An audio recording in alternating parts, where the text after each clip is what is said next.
Sir शिक्षकों पर जो हाल में लाठीचार्ज हुआ है इस पर क्या कहेंगे सर? भाई ये शिक्षकों की बात नहीं है। मैं पिछले 10 महीने से 1 साल से बिहार के लोगों को यही समझाने का प्रयास कर रहा हूं कि अगर आप गलत व्यक्ति पर भरोसा करेंगे, गलत आश्वासनों पर वोट देंगे, तो आज नहीं तो कल आपके और आपके बच्चों के लिए समस्या होगी ही होगी।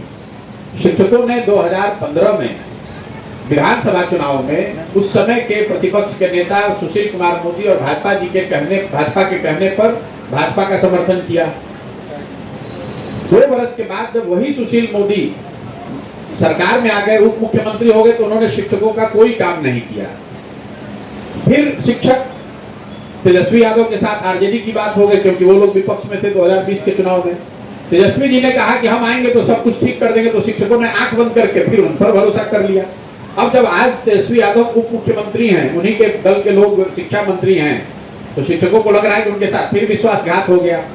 भाई इस तरह से जो भी यहाँ पर बिहार में विपक्ष में है, बिना सोचे समझे आप किसी का हाथ दामन पकड़ लीजिएगा तो आपके साथ तो यही होगा। और शिक्षकों के साथ मारपीट होना, अभ्यर्थियों के साथ मारपीट होना गलत है, बिल्कुल गलत है। भाई बिहार में रोजगार के लिए लोग मारे फिर रहे हैं। यहाँ आपने डोमिसाइल की नीति बदल दी, तो यहाँ बिहार के लड़के बाहर जाकर दूसरे जगह मजदूरी करेंगे और दूसरे राज्य के लोग आकर बिहार में शिक्षक बनेंगे। इससे ज्यादा जाति या अन्याय बिहार के बच्चों के साथ क्या हो सकता है?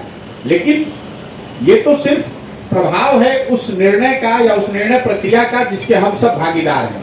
हम और आप अपना भविष्य, अपने बच्चों का भविष्य न देखकर जाति के आधार पर, धर्म के आधार पर, भारत पाकिस्तान पुलवामा के आधार पर भाजपा को हराने के लिए आरजेडी को हराने के लिए भाजपा को जब वोट करते हैं, तब तो ये सोचते नहीं है। जिसने जो कहा उसकी बात पर भरोसा करके उसको वोट कर दिया, उसी का परिणाम है। क्योंकि दलों को मालूम है कि चाहे लाठीचार्ज हो या सरकार वहां पर आपको जेल में पकड़ के बंद कर दे, आप जाति के आधार पर, धर्म के आधार पर वोट उन्हीं को देंगे जिनको पहले से देते रहे। तो नेताओं को, पार्टियों को कोई डर है नहीं। इसी का परिणाम शिक्षक भुगत रहे हैं और कहीं ना कहीं पूरा बिहार और बिहार का पूरा समाज भुगत रहा है।